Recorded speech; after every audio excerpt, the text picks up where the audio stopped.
आइए एक और क्वेश्चन लिए हैं द्विघात समीकरण का। ये भी बहुत ही इंपॉर्टेंट क्वेश्चन है। देखिए क्वेश्चन क्या कहता है, यदि द्विघात समीकरण 2x² माइनस 5x माइनस 3 बराबर 0 का एक मूल -1/2 है तो इसका दूसरा मूल होगा। बहुत ही सिंपल क्वेश्चन है और बहुत सारे स्टूडेंट इसमें गलती क्या करते हैं मैं आपको बताता हूं कि ये जैसे एक मूल -1/2 है तो वो दूसरा मूल खोजते हैं कि +1/2 होगा। ये जरूरी नहीं है ना, इसका अलग भी हो सकता है। तो चलिए सबसे पहले द्विघात समीकरण क्या दिया है, 2x² माइनस 5x माइनस 3 बराबर दिया हुआ 0। हमारे पास इसमें है ये a का मान है और ये जो हमारा b का मान है और ये हमारे पास अचर पद है जो कि c का मान है। देखिए इसका एक मूल्य दिया हुआ मतलब या तो अल्फा का मान दिया है, या तो आप अल्फा बराबर -1/2 ले सकते हैं, या तो आप बीटा ले सकते हैं। ठीक है, बीटा ले सकते हैं -1/2।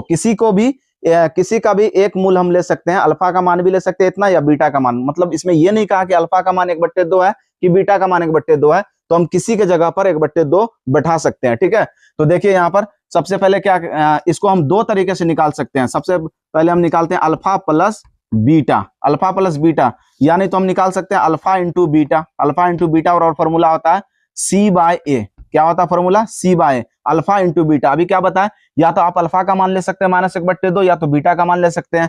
यदि हम अल्फा की जगह -1/2 बैठाते हैं तो बीटा हमारा दूसरा मूल्य होगा। ठीक है, और सी का मान देखिए यहाँ पर कितना, -3, तो यहाँ पर हम रख देंगे -3 और a का जो मान है वो हमारा x² का गुणांक अर्थात यहाँ पर 2 लिखा हुआ है तो 2 हो जाएगा। अब देखिए ये हमारे पास क्या है, तो इसको हम लिख सकते हैं ऐसे -बीटा बट्टे हो जाएगा 2 बराबर -3/2। इसको हम ये भाग के रूप में है तो उधर जाएगा तो गुना के रूप में, तो -बीटा यहाँ पर हो जाएगा -3/2। ये भाग में इधर आके गुना में चेंज होगा, 2 से 2 खत्म हो जाएगा। हमारे पास क्या बचा, ये देखिए बीटा बराबर क्या, माइनस से माइनस खत्म, अर्थात बीटा बराबर जो होगा हमारा 3 ऑप्शन होगा।